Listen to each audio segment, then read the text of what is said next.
L'une des premières étapes du processus d'analyse d'un échantillon est l'homogénéisation de l'échantillon.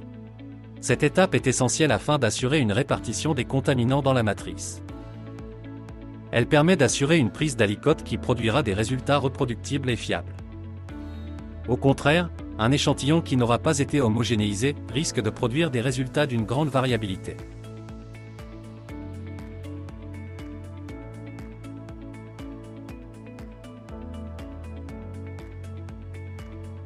Tous les échantillons doivent être homogénéisés selon cette procédure et ce sans exception.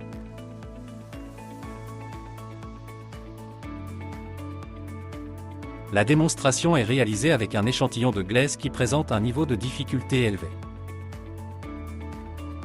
Tous les autres types d'échantillons doivent être traités de la même façon.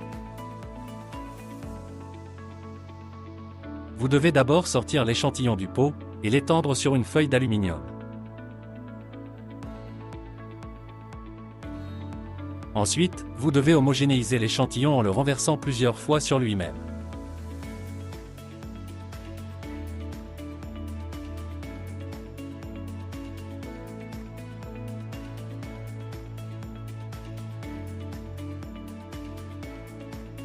Vous devez utiliser la méthode de prélèvement par quart pour former l'aliquote. À cette étape, l'échantillon est étendu en couches uniformes et divisé en 4 parties égales par découpage à angle droit. Prélevez ce dont vous avez besoin pour les analyses demandées dans chaque quart, en alternance.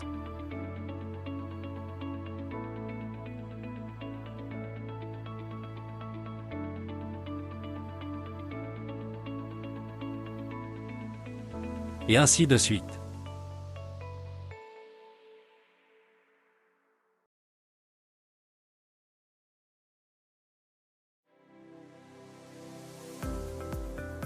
Conclusion. Tous les échantillons doivent être homogénéisés selon la méthode présentée dans cette vidéo. Une bonne homogénéisation permet de produire des résultats reproductibles. Une bonne homogénéisation permet de réduire le nombre de reprises demandées par les clients. Attention! À cette étape, si des précautions minimales ne sont pas observées, le risque de contamination entre les échantillons est bien réel. Vous devez impérativement changer vos gants, changer de spatule et de feuilles d'aluminium avant de passer à l'échantillon suivant.